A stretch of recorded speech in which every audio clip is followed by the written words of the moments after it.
یہ کہ اللہ نے غوث پاک کو مجدد نہیں محی الدین بنا کر، تجدید کرنے والے ہر صدی میں آئیں گے، اب محی الدین قیامت تک کوئی نہیں آئے گا۔ بلکہ غوث پاک خود فرماتے ہیں کہ جب میں چلا، ایک دن میں راستے میں تھا، میں نے دیکھا کہ ایک لاغر سا کمزور سا انسان پڑا ہوا ہے اور وہ مجھے مدد کے لیے پکار رہا ہے۔ ہم غوث پاک کو مدد کے لیے پکاریں تو لوگ کہتے ہیں شرک ہے، ہم کہتے ہیں کہ ہم نہیں پکارتے، صرف دین بھی جس کو مدد کے لیے پکارے اسے عبد القادر جیلانی۔ اچھا میں دین کی بات کر رہا ہوں، اسلام اور ایمان کی بات نہیں کر رہا ہوں الگ الگ۔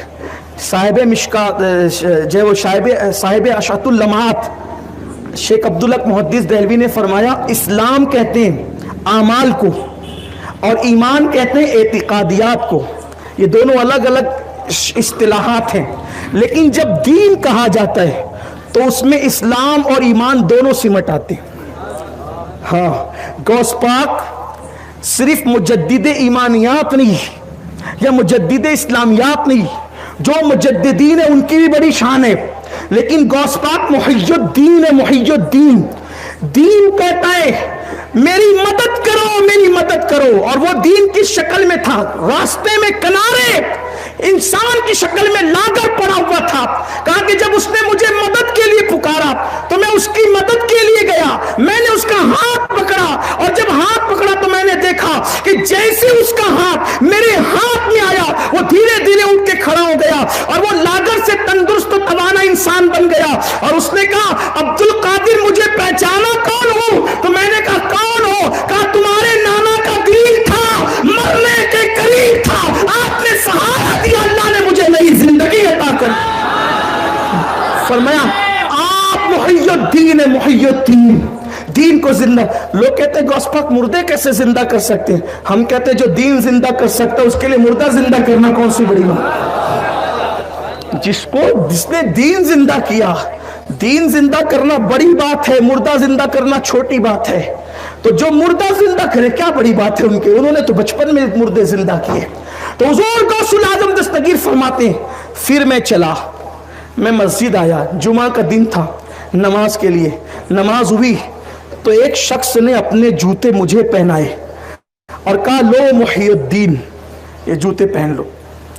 دیکھو کبھی کبھی القابات انسان اپنے لیے خود تراشتا ہے، میرا یہ لقب ہونا چاہیے، میرا یہ لقب ہونا چاہیے۔ انسان جب خود لقب پائے نا تو حالات اس کو بھلا دیتے، لیکن جب قدرت کسی کو لقب دیتی ہے پھر صدیاں بیت جاتی ہے تو پھر القاب بھی زندہ رہتے۔ یہ لقب کسی انسان کا دیا ہوا نہیں، محی الدین اللہ کا دیا ہوا ہے۔ فرماتے ہیں کہ مجھے جوتے پہنانے لگا وہ شخص اور اس نے کہا لو محی الدین جوتے پہنو، حالانکہ اس سے پہلے مجھے اس لقب سے کبھی کسی نے پکارا نہیں تھا۔ فرمایا میں نے ابھی جوتے پہنے تھے کہ مسجد کے سب لوگ میری طرف دوڑنے لگے، کہا محی الدین مبارک ہو، محی الدین مبارک ہو، محی الدین مبارک ہو، یعنی پھر سب لوگ اس لقب سے آپ کو پکارنے لگے۔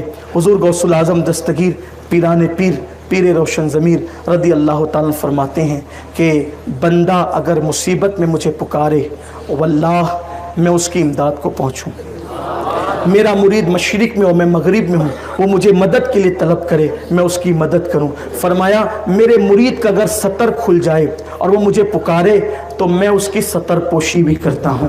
حضور غوث الاعظم دستگیر پیران پیر فرماتے ہیں میرے مریدوں پر میرا سایہ ایسے ہے جیسے آسمان کا سایہ زمین پر ہوتا ہے۔ اور ارشاد فرماتے ہیں حضور غوث الاعظم دستگیر میں نے اپنے اللہ سے وعدہ لیا ہے، ایک نہیں 70 مرتبہ وعدہ لیا ہے کہ اللہ تبارک و تعالی میرے مرید کو اس وقت تک موت نہیں دے گا جب تک کہ میرا مرید توبہ نہ کر لے۔ میرا ہر مرید توبہ کر کے دنیا سے جائے گا اور اس کا ایمان پر خاتمہ ہوگا۔ اور غوث پاک فرماتے ہیں میرے اللہ نے مجھ سے وعدہ کیا ہے کہ میرے مرید کا جب حساب ہوگا تو تو میرا اللہ مجھے میرے مرید کے پاس کھڑے رہنے کی اجازت عطا فرمائے، یعنی میرے مریدوں کا حساب جو ہے وہ میری موجودگی میں ہوگا۔ غوث پاک فرماتے ہیں اس اللہ کی قسم جو وحدہ لا شریک ہے، میں اس وقت تک جنت میں قدم نہیں رکھوں گا جب تک اپنے مریدوں کو اپنے ساتھ نہ لے لوں۔ یہ حضور غوث الاعظم پیران پیر دستگیر کی بات ہے۔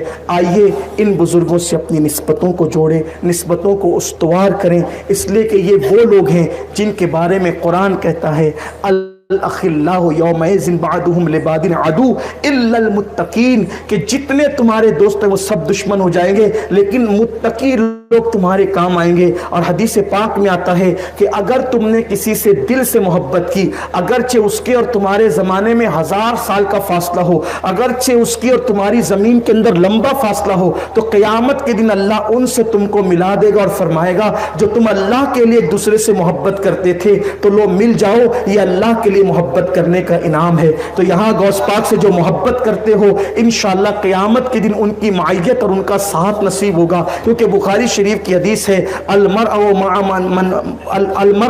من احب، اور کما قال کہ جو جس سے محبت کرے گا وہ قیامت کے دن اسی کے ساتھ اٹھایا جائے گا۔ تو اس لیے محبتوں کے چراغ اپنے دلوں میں روشن کرو، اپنے بچوں کے دلوں میں ان کی محبتوں کے چراغ روشن کرو۔ اب غوث پاک کیا ہے، غریب نواز کیا ہے، بندہ نواز کیا ہے، پیر اسماعیل قادری کیا ہے، اور جو ہے اللہ اکبر ہمارے بزرگان دین محبوب الہی کیا ہے، بختیار کاکی کیا ہے، بابا فرید کیا ہے، نظام الدین اولیاء کیا ہے، صابر پاک کیا ہے، احمد کبیر رفاعی کیا ہے، جنید بغدادی کیا ہے، یہ سب بزرگوں کی معرفت اپنے بچوں کو عطا کرو، اس لیے کہ اگر ہم ان لوگوں کے نام کے سہارے جیتے ہیں مصیبتوں سے اور بلاؤں سے محفوظ رہیں گے۔ بس اپنی گفتگو کے اختتام پر آخری بات کہتے ہوئے گفتگو سمیٹ لوں کہ ان ناموں کی برکتیں کیا ہے، صرف اتنا سمجھ لو، ہم یہ جو نام لیتے ہیں نا، نادان نہیں ہے، بے وقوف نہیں ہے، ان ناموں میں اللہ نے تاثیر پیدا کیا، اثر پیدا کیا ہے۔ روایتوں میں آتا ہے، صوفیہ لکھتے ہیں کہ جس وقت قارون نے الزام لگایا موسیٰ علیہ السلام پر زنا کا، چھوٹا الزام تھا، نبی پر اتنا بڑا الزام لگا، اس جرم میں اللہ نے اس کو زمین میں دھسا دی۔ کس جرم میں؟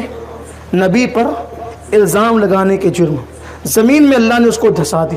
جب وہ زمین میں دھس رہا تھا، دھستے دھستے وہ چوتھی زمین کے طبق میں پہنچا، ایک فرشتے نے دیکھا اور پوچھا تم کون ہو؟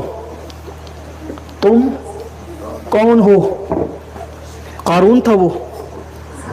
اب وہ اپنا کیا تعارف کراتا کہ میں قارون ہوں۔ کون قارون؟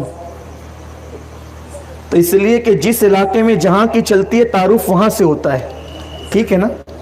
ایسا ہی ہے نا، تعارف کہاں سے ہوتا ہے؟ جسے لوگ پہچانتے ہوں۔